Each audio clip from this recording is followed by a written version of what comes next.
رات کے پیٹ میں، رات کے درمیانی حصے میں۔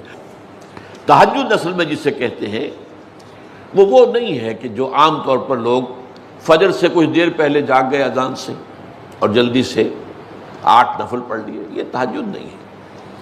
یہ تو فجر کا ضمیمہ بنا لیا، ہاں نوافل ہے، عبادت ہے، اس کے بھی جو اس کے برکات ہیں وہ ظاہر ہوں گی، جو اس کا ثواب اور اجر ہے اللہ دے گا۔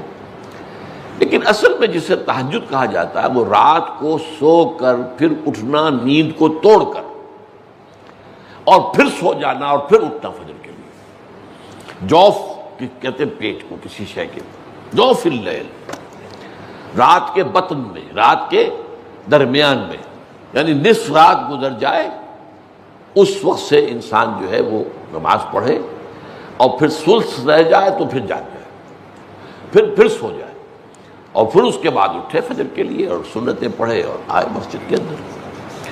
تو یہاں آپ نے فرمایا وَصَلَاةُ الرَّجُلِ فِي جَوْفِ اللَّيْلِ، اور اپنے اس قول کے لیے حضور نے آیتیں تلاوت فرمائی، وہی دو آیتیں۔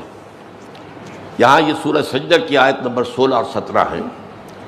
تتجافا جنوبہم عن المضاجع، اللہ تعالیٰ اپنے خاص محبوب بندوں کی یہ صفات بیان کر رہا ہے کہ ان کے پہلو اپنے بستروں سے علیحدہ رہتے ہیں، رات کے وقت جاگتے رہتے ہیں، بستر پر لیٹیں گے تو سو جائیں گے۔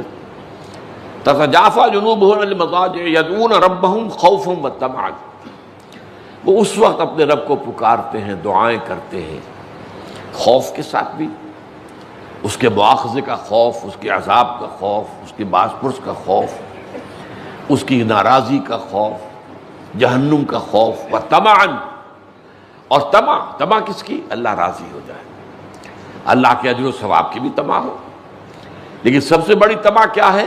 اللہ مجھ سے راضی ہو جائے۔ اس لیے سب سے اونچا مقام یہی ہے، رضی اللہ عنہم ورضوا عنہ، اللہ ان سے راضی ہو گیا، وہ اللہ سے راضی ہو گئے۔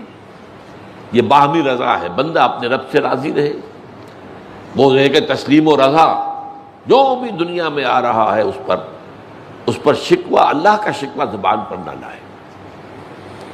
جو بھی آ رہا ہے یہ میرے رب کی طرف سے ہے، وہ میرا مولا ہے، آقا ہے، دوست ہے، میرا خیر خواہ ہے، اسے معلوم ہے کہ اس شر کے پیچھے کون سا خیر آ رہا ہے، مجھے کیا پتا، مجھے تو شر نظر آ رہا ہے، خیر تو نظر نہیں آ رہا۔ اس لیے فرمایا گیا کہ ہو سکتا ہے عسیٰ ان تکرہوا شیئا وہو خیر لکم، وعسیٰ ان تحبوا شیئا وہو شر لکم، واللہ یعلم وانتم لا تعلمون۔ ہو سکتا ہے تمہیں کوئی چیز بری لگے حالانکہ اسی میں تمہارا خیر ہو، عین ممکن ہے تمہیں کوئی چیز اچھی لگتی ہو حالانکہ اس میں تمہارے لیے شر ہے، اللہ جانتا ہے، تم نہیں جانتے۔ اس کیفیت کے اندر دنیا کی زندگی گزارے، اللہ تعالیٰ آخرت میں اسے راضی کر دے گا، اللہ اس سے راضی ہو جائے گا۔